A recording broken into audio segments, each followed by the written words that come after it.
Turn the lights on for the Tyler Bright and Early podcast. I'm your host, Tyler Bright, PBJ Productions' official flagship podcast for all things college football centered. Make sure to follow us on all of our social media platforms. We're on TikTok, Instagram, and X. You can watch and listen to full episodes on Spotify and YouTube. A lot to talk about here heading into week 5 of the college football season. We got to start right off the bat with head coach Mike Gundy. You know, he was fired just this past Monday, fired as the head coach of the Oklahoma State Cowboys. 58 years old, was in his 21st season leading the Cowboys, and kind of a tough situation, of course, for Mike Gundy. He's been around the program for a long time, played quarterback there, was an offensive coordinator there under Les Miles, and had some really bright spots. You know, won the Big 12 title, I believe, back in 2011, and even had a chance to make the BCS national championship game, and almost, you know, could have been a little bit controversial here or there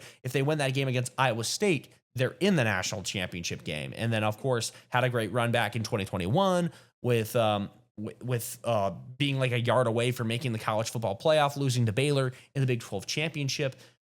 There's a lot to take away from this, and the downside of this is Gundy, while he had such a great track record throughout his history as the head coach of the Oklahoma State Cowboys, you can tell he was not the same coach that when he was a man and he was 40. But yeah, it just kind of seemed like he wasn't able to adapt to the NIL era. You know, went 3-9 last season, lost to Tulsa this past Friday. So just kind of a tough spot. I think it's time for a change. Now, why they decided to make this change on a Monday and wait this long, maybe it was because they were trying to allocate funds to try to pay out his buyout. I'm not quite sure, but it is what it is. So who are some potential candidates? You got a lot of options here. I think a lot of people may be throwing out Alex Golesh. Is this good enough of a job for him? Because I think it's only a matter of time before he gets a Power 5 job, or a Power 4 job, I should say. Still got to get used to saying that. Some other options that you could think about. Some people are saying Dana Holgorsen. I think that's too much like Mike Gundy from my perspective. I think that's too similar. So for them to just hire a new guy, it just doesn't seem fair to hire a guy who's too similar to him. I know he was an offensive coordinator under Gundy, but it's too much like him. I think they're going to go for a little bit of a new blood, a new fresh face in that regard. So I don't think he's going to be the option there. Eric Morris at North Texas could be another great option as well. Some people talk about Jeff Monken. Will he fit kind of running this triple option offense over at Oklahoma State? I'm not quite sure, but you got a lot of options on the table. And we'll see kind of how that all plays out. How does this stack to the other jobs that came open? Is it a better job than UCLA? Is it a better job than Virginia Tech? I think it's probably somewhere in the middle, maybe even better than Virginia Tech. I think Oklahoma State, Virginia Tech are better than UCLA. That's just my personal opinion, but I would probably, as of right now, if you had to like put a gun in my head, I'd probably say Oklahoma State's the better job right now. But I will say, before Mike Gundy was there, this was not like a program that was winning all the time. You know, I know Les Miles did some good stuff here and there, and then I think they had like Pat Jones or whatever was his name as the head coach from a while back, but we'll see who they get, and we'll kind of see how the market looks when more coaches get fired and how other teams start looking as we head down the line. But that's Mike Gundy getting fired from the Oklahoma State Cowboys. Now let's shift gears over to Biff Poggi and the Michigan Wolverines. You know, I think I said in one of my first episodes ever on the Tyler Bright and Early podcast how important this suspension was for Sharon Moore and this Michigan team. And guess what? Biff Poggi was the interim head coach. It felt like nothing was different. They went 2-0, dominated against Central Michigan, and got a pretty decisive win against the Nebraska Cornhuskers. And what does this mean for Michigan moving forward? Well, I think it basically means that you're contending for that 4 to 6 range spot in the Big Ten. Now, I still think the top 3 teams of the Big Ten are Ohio State and then Oregon and Penn State, the deciding factor between those games this weekend, which we'll talk about that a little bit later. But the 4th best team is probably Indiana. But then you got Michigan in there. You got USC kind of contending for that spot, sitting at around like the top 25.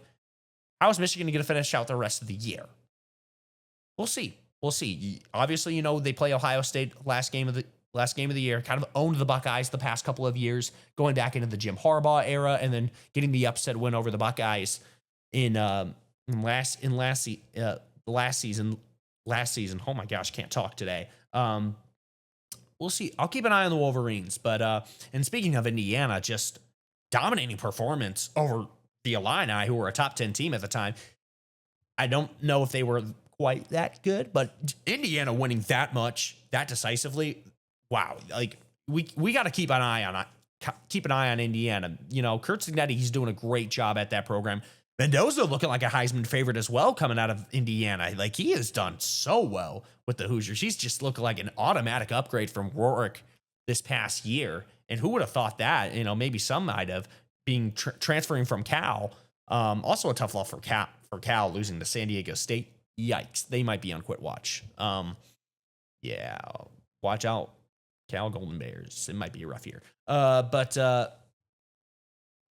Mendoza, yeah. Mendoza's right up there for the Heisman race with Carson Beck, I think. One of the top quarterbacks right now in the country. So keep an eye out for that. We'll see how he does the rest of the way.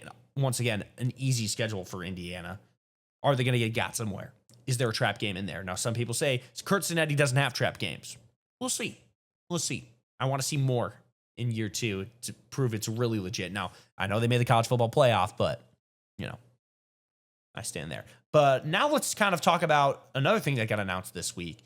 The new SEC schedule. What do we think about it? So the new SEC schedule for the next, from 2026 to 2029, there are 3 protected matchups for each SEC team each year. And I'm not a fan of it. I'm really not a fan of it, to be quite frank with you. Just a lot of rivalries that are just cut by the wayside. And I get that. That's a lot of the changes that is happening in the new world of college football, you know, with realignment, all rivalries left and right are getting cut by the wayside. But I felt like they could have done just such a better job. And I know these aren't permanent, you know, once 2030 comes, they can change the protected rivalries and whatever. Yada, yada, yada. Just why? Like, why? Okay, Alabama. So Alabama plays Auburn every year, Mississippi State and Tennessee every year. Okay, that's pretty good. Auburn and Tennessee, good. Why are you playing Mississippi State every year? Like, why? Who wants to see? No one wants to see this matchup. And, like, that doesn't mean that they can't play Mississippi, that they don't play any. Now, let me clarify this real quick. Just because you're not one of the 3 protected teams doesn't mean that you don't face them, like, once or twice in the next 4 years. But, like, why are they playing Mississippi State every year? There's no rivalry there. You could have done LSU. You could have done Ole Miss. Why? Like, why? It baffles my mind. And another one for Florida, South Carolina and Kentucky, obviously Georgia, but you're going to get rid of the Tennessee rivalry? Why would you do that? Why would you do that? To have them play Oklahoma and in Texas. How intriguing is that? Not intriguing to me, if you ask me. Like, I don't know. I'm not a fan of it. I'm really not a fan of it. And Oklahoma and Ole Miss, like, why is Oklahoma and they have no connection there? Like, just so many things wrong with it, and I'm not a fan of it. I feel like I could have tweaked some things a little bit better. Maybe in the few weeks, I'll do what I think should have been the SEC schedule. Actually, that's a great idea. Next episode, we'll talk about how I would have done the SEC schedule. So stay tuned for that. But yeah, not a fan. Not a fan at all. So just got finished watching this week the Lane Kiffin documentary, and I thought it was a pretty good telling story of Lane Kiffin's career. You know, he kind of talked about his upbringing, you know, with Monty Kiffin and how much he's been an influence on his career. And Monty Kiffin, a legendary defensive coordinator with the Tampa Bay Buccaneers, also got a head coaching job at NC State. You know, he bounced around a couple of spots in the NFL. And then Lane Kiffin just coming in to a program that had so much success, a dynasty in the 2000s, in the early to mid 2000s in the USC Trojans under Pete Carroll. And then him transitioning to being the head coach of the Oakland Raiders. That is so crazy to think about. He was an offensive coordinator in college football and jumped to be the head coach of the Oakland Raiders in the NFL. Doesn't that just sound crazy? That sounds crazy even today. I doubt you would ever see that, especially with no head coaching experience. But Monty Kiffin, obviously, having, I bet, a strong influence on Al Davis. And now Al Davis is also a coach or an owner, I should say, who is used to making those kind of flashy, out of the box coaching hires. Rest in peace, Al Davis, of course. But Yeah, and then it just completely backfired with the Raiders. And then him going to Tennessee, doing pretty okay. He's going 7-5 and almost upsetting the number one team in the country, the Alabama Crimson Tide, and Nick Saban. But then he leaves to go to USC. And just the disdain that everyone had, especially in Knoxville, for Lane Kiffin. Just this animosity that you're only there for 1 year and you just left, even though USC was his dream job. And but then only for a couple months later for him to be sanctioned and basically written off. And then he does better than most people expect for him having those sanctions, and then gets fired. Not on the tarmac. People think that he got fired on the tarmac. He was not fired on the tarmac, but it was in the airport. Excuse me. Oh, sorry about that. But then he goes and has to feel wow, I just got fired from my dream job. What do I do now? And then Nick Saban takes him under his wing. And there were some battles here and there, but then wins a national title and then becomes the head coach at Ole Miss like he is today. And just a great story. Definitely a watch. I definitely recommend watching this documentary, this E60 documentary on ESPN. Give it a watch if you haven't seen it. And then obviously a big game this weekend between Ole Miss and LSU. I'm taking Ole Miss. I think LSU, this is a game that you need to prove yourself that you're a top 5 team in the country. You go out and you blow the doors off Ole Miss. Okay, I believe it. LSU is for real. But the stats are saying otherwise. You're not being as productive as you are in the stat department. But you are winning. Stats don't mean everything. But I just think Brian Kelly needs to win this, especially if this is going to be the year for LSU. Got to prove it. Got to prove it on the field. Also, I thought it was perfect timing how Whit Weeks and Landry Kiffin announced their relationship. Just the week of Lane Kiffin and Ole Miss playing LSU. I also like Trinidad Chambliss. I really like Trinidad Chambliss. This is going to be his first real test, but he's the starting quarterback for Ole Miss. Enough of that flirting that I was doing, nonsensical stuff that I was saying a couple weeks ago with Austin Simmons. Trinidad Chambliss is the real deal. Former Ferris State Bulldog from Big Rapids, Grand Rapids native, of course, Forest Hills Northern, I believe, graduate. So now he's in the SEC. We'll see what he does. But yeah, let's take a look at some of the week 4 games that happened last week. Just kind of take a trip down memory lane. So Miami beat Florida. The Gators couldn't do anything offensively. How about Florida State having a 40 burger by halftime and then winning 66-10? Yes, I know it was Kent State, but still, that's just insane. And then you had Arch Manning getting fired up, beating off the doors against Sam Houston. And then, of course, we already mentioned the Indiana-Illinois game. John Mateer, that's going to be a big injury going forward for the Oklahoma Sooners. And did Auburn get robbed a little bit? Yeah, the refs were a little bit on Oklahoma's side, but, there were other opportunities that Auburn could have won that game. So I'm not going to hold that to them. Of course, talked a lot about Ole Miss, but just dominating Tulane, who's expected to be one of the best group of 5 teams in the country. The American is going to be fun this year, guys. The American is going to be super fun. Tulane, USF, Memphis. I'm forgetting a team right now, but those are the ones that are popping out to me. North Texas, that's the one. North Texas is going to be one there. American's going to be fun this year. How about Texas Tech? Put some respect on Texas Tech. A great defensive effort, only giving up 10 points to Utah. Texas Tech is for real, guys. Don't sleep on Texas Tech. And then Notre Dame and Purdue had a bunch of delays. The Irish obviously coming out with a win, but just a bunch of delays that if there weren't that many delays, maybe Purdue would have put up a better effort. But nonetheless, the Fighting Irish got the win there. But here we are into week 5. There's a lot of great games this week. I mean, just a lot of great games. So let's just jump right into it and kind of see what we got here in week number 5. So starting off on the Saturday State, obviously Louisville taking on Pitt. This is an interesting test. This is an interesting test for the Cardinals. It's going to be their first road game against an ACC opponent in the Pitt Panthers. They dominated against Pitt last year at home, but then they lost to Pitt on the CW over in Pittsburgh, Pennsylvania. I'm still going to pick the Cardinals, maybe a little bit of bias. Maybe it's a little bit because I'm a Louisville Cardinal alum.